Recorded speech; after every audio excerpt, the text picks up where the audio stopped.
वक्रतुंड महाकाय सूर्यकोटि समप्रभ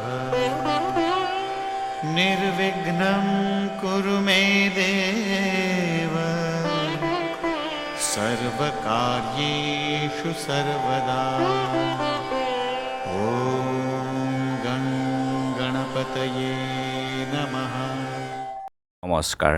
বেদিক এষ্ট্ৰলজি আছামৰ সকলো বন্ধু বান্ধৱীলৈকে মোৰ আন্তৰিক অভিনন্দন জ্ঞাপন কৰিলোঁ আৰু লৈ আহিছোঁ আপোনালোকলৈ আজি দিনটোৰ দিনপঞ্জী। আজি 12 চ'ত মঙলবাৰ 1430 ভাস্কৰাব্দ, ইংৰাজীৰ 26 মাৰ্চ 2024 চন, ভাৰতীয় 6 চ'ত মোং 15 ৰমজান। আৰু আজি সূৰ্যোদয় প্ৰাতঃঘণ্টা 5:24:45, সূৰ্যাস্ত সন্ধ্যা 5:30:51। ব্ৰহ্মমুহূৰ্ত হ'ল ঠিক সূৰ্যোদয়ৰ 48 পূৰ্বৰ সময়খিনিয়ে।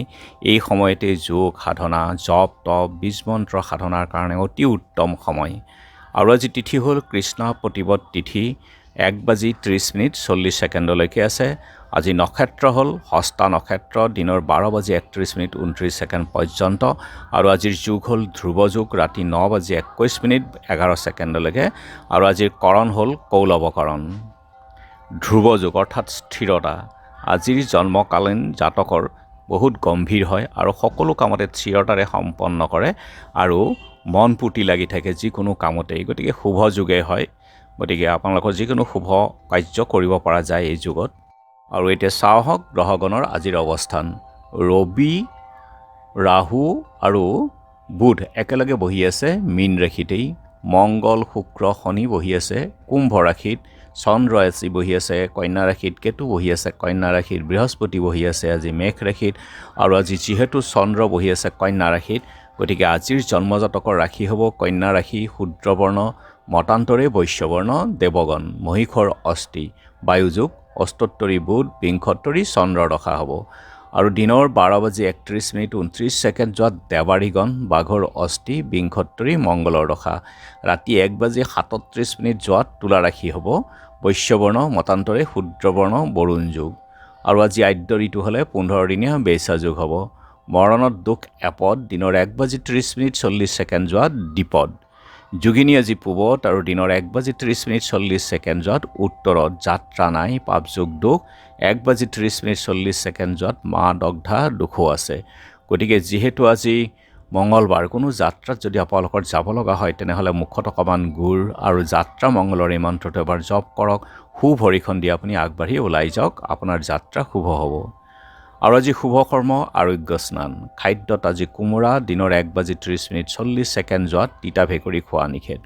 আজিৰ কালবেলাৰ সময় হ'ল দিনৰ 12:58:48 পৰা 2:30:38 পৰ্যন্ত। আৰু আজি কাল ৰাত্ৰি নিশা 7:02:28 পৰা 8:30:38 পৰ্যন্ত। গতিকে বৰ্জন কৰক সকলো মাংগলিক কাৰ্য, শুভ কাৰ্যৰ ক্ষেত্ৰত এই কাল ৰাত্ৰি আৰু কাল নিশাৰ সময়খিনি, কালবেলাৰ সময়খিনি, এই সময়খিনিত যদি কোনো শুভ কাম কৰা হয় তাৰ ফল নাপায়। আৰু আজিৰ অমৃত যুগ হ'ল ৰাতিপুৱা 7:14 পৰা 10:10 12:39 পৰা 2:18 3:08 পৰা 4:47 আৰু নিশা 6:23 আছে। 8:42 পৰা 11:01 1:19 পৰা 2:52 পৰ্যন্ত এই অমৃত যুগ আছে। গতিকে মাংগলিক কাৰ্যৰ ক্ষেত্ৰত এই যুগত কৰিলে আপোনালোকে শুভ ফল লাভ কৰিব। আৰু আজি প্ৰতিপদৰ একদিষ্ট সন্দীপন পূৰ্বাহ্ন 9:26:47 সময়ৰ ভিতৰত গৌৰ পূৰ্ণিমাৰ পাৰণ। আজি হোলী উৎসৱো আছে।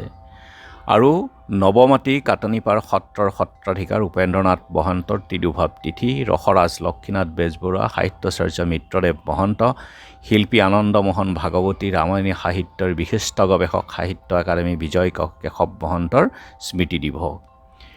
আৰু এতিয়া চাওঁহক চন্দ্ৰৰ অৱস্থানৰ ওপৰত বিচাৰ কৰি আজিৰ ৰাশিফল। মেঘ স্থান পৰিৱৰ্তন, বিষ মনত হতাশাভাৱ, মিথুন নতুন প্ৰেমত সঁহাৰি, কৰ্কট কামত কৃতকাৰ্যতা, সিংহ আয় বৃদ্ধি, কন্যা শিক্ষকৰ সুনাম, তুলা পৰোপকাৰী মনোভাৱ, বৃশ্চিক দাম্পত্যত সুখ, ধনু ৰাজহুৱা কামত ব্যস্ত, মকৰ গৃহসুখ, কুম্ভ প্ৰশংসা লাভ, মীন ভোগ বিলাস, গতিকে বন্ধু বান্ধৱীসকল, এয়া আছিল আজি দিনটোৰ দিনপঞ্জী। ধন্যবাদ।